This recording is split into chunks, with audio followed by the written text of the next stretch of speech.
안녕하세요. 캐나다 뉴스9 배하나입니다.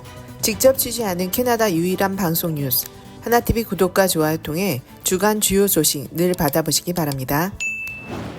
첫 번째 뉴스입니다. 연방정부가 각주 사이의 무역 장벽을 해제하며 내수시장 활성화에 본격적으로 나서고 있다는 소식입니다. 아니타 아난드 국내 무역부 장관은 21일 화상회의를 통해 연방정부가 보유한 39개의 자유무역협정 조항 중 20개를 삭제한다고 발표했습니다. 이는 미국과의 무역 의존도를 낮추기 위해 결정한 조치인데요. 이와 더불어 각 주정부의 규제도 대폭 완화될 전망입니다.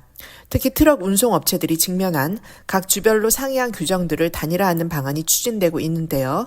무역 장벽 및 규제 완화가 적용되면 관련 상품들은 현재 기준 15% 이상 인하될 것으로 기대되고 있습니다. 다음 뉴스입니다. 2월 24일부터 세금 신고 기간이 시작됩니다.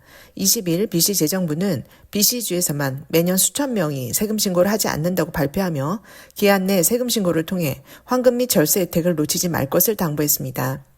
18세 미만 자녀가 있는 가정에서는 매달 지급되는 캐나다 아동수당 및 육아비용을 공제받을 수 있고 치과치료의 경우 18세 미만 65세 이상 장애인 세액공제 자격이 있는 경우 신청이 가능하고요. 소규모 사업주들은 광고비용, 은행수수료를 비롯한 다양한 사업비용을 공제받을 수 있습니다.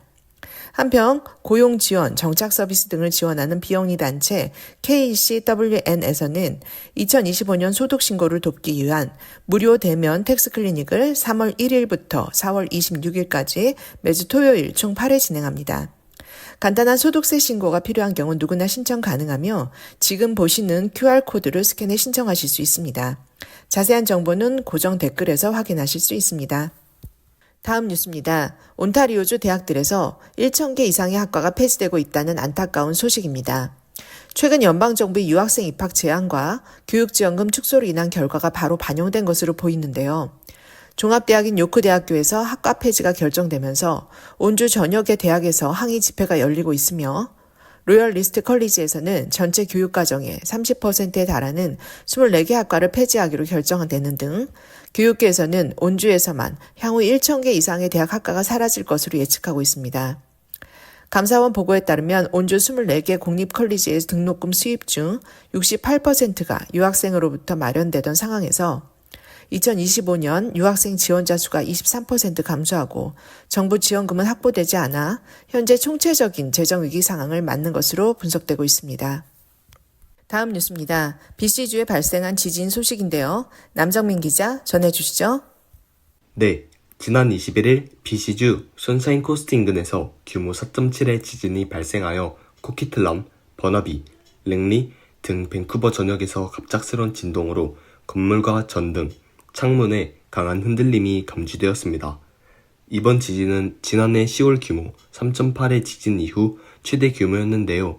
지진 발생 상황에서 경보 시스템이 제대로 작동하지 않아 시스템 전반에 대한 불안감이 확산되고 있습니다. 전문가들은 여진의 가능성을 경고하며 주민들에게 비상가방 준비와 안전수칙 준수 등 더 큰 지진에 대비할 것을 당부했습니다. 다음 뉴스입니다. 미 트럼프 대통령이 1908년 체결된 미국, 영국 국경조약을 근거로 캐나다 합병 가능성을 시사해 다시 논란이 되고 있습니다. 트럼프 대통령은 최근 한 연설에서 캐나다, 미국 국경은 인위적으로 설정된 선에 불과하다며 캐나다는 나라가 아닌 주로서의 존재가 맞다는 취지의 주권을 농락하는 발언을 한 것으로 알려졌습니다. 이에 대해 캐나다 연방정부는 즉각 반박하며 1908년 조약은 단순한 국경 확정을 위한 것이었다고 강조했습니다. 캐나다 13개 주 수장들도 공동 성명을 내고 캐나다는 독립된 국가며 그 어떤 형태의 합병 논의도 있을 수 없다고 강력히 비판했으며 역사학자들은 국제조약의 변경은 양국 합의가 필요하며 일방적인 합병은 법적으로 불가능하다고 설명하고 있지만 파문은 계속될 것으로 보입니다.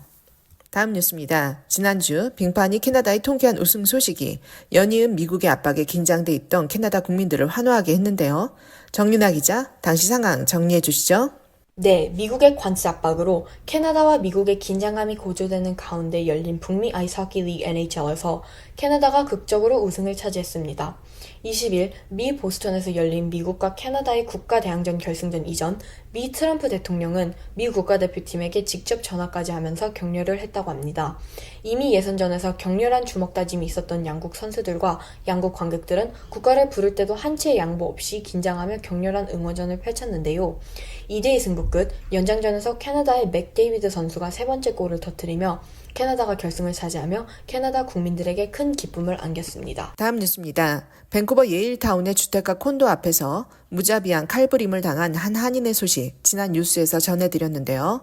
하나TV에서는 이 사고 후 법적 소송을 준비하고 있는 피해자 제레미 킴 씨를 직접 만나 사고와 현재의 상황 들어보았습니다. 칼이 여기로 들어가고 여기로 튀어나왔어요. 네? 보니까 제가 병원에서 나오기 전에도 네. 그 사람들이 벌써 그 감옥에서 나왔어요. 10시간도 안 지냈어요. 그 사람. 제레미 킴 씨는 살인 미수를 저지른 가해자가 24시간도 되지 않아 풀려난 현실에 당황하며 사법 개선 요구와 변호사 비용 마련을 위해 고펀드미에 자신의 상황을 알리고 있습니다. 많은 한인분들이 도와주어 정말 감사하다는 인사를 하나TV를 통해 꼭 전하고 싶어 했습니다. 하고 많은 한국 분들이 저한테 도움을 드렸어요. 그분들한테 아주 제가 personally 모르지만 제가 아주 고맙다고 말씀하고 싶어요. 자세한 소식 지속적으로 전해드리겠습니다. 다음은 주요 한인 소식입니다. 무궁화 재단과 무궁화 여성회에서는 정월 대보름을 맞아 6.25 참전 유공자분들께 오찬을 대접하는 자리를 마련했습니다. 코키틀람 소지 한 뷔페에서 진행된 이번 행사에는 6.25 참전 유공자 및 무궁화 여성회 회원 등 50여 명의 인사들이 참석해 감사의 마음을 나누었습니다. 우리나라 이렇게 잘 먹고 잘 사는 게 우리 다 어르신들 덕분이라고 저는 너무 감사하게 생각하고 1년에 한 번씩 식사 대접을 하고 있어요. 근데 특별히 금년에는 우리 오유순 이사장님께서 본인이 식사 대접을 하시겠다고 그래서 저희 여성회에서는 상품권을 만들어서 드렸어요. 올해가 6.25 발발 75주년이라서 아주 뜻있는 해니까 이렇게 새해 같이 만나서 이렇게 점심하는 것도 너무너무 저는 의미가 있고 아주 와서 너무 기쁩니다. 이사장님, 또 김인순 회장님, 또 참석해 주신 우리 회원 여러분 대단히 감사합니다. 우리 명예회원들이 많이 도와주고 있는데 그 케어팀이라고 그래가지고 1대1 혹은 1대2로 우리 유공자 회원들을 도와주고 있습니다. 이 어르신들이 사실 우리 한인사회의 버팀목이시고 아주 자랑스러운 분들이거든요. 이분들 우리가 살아계신 동안에 될 수 있으면 많이 만나 뵀으면 좋겠습니다. 제한군인의 서부지에서는 총회를 통해 지역사회 여러 인사들과 함께 한인사회의 발전과 교류에 대해 격려받는 시간을 가졌습니다. 향군인의 다짐, 낭독으로 시작된 이날 행사는 연방 상원의원과 하원의원, 버나비 시장 및 코키틀람 시장의 축사로 이어졌습니다. 캐나다 상원을 대표해 제한군인의 캐나다 서부지회 총회에 참석해 It is that we push back against the president in the south.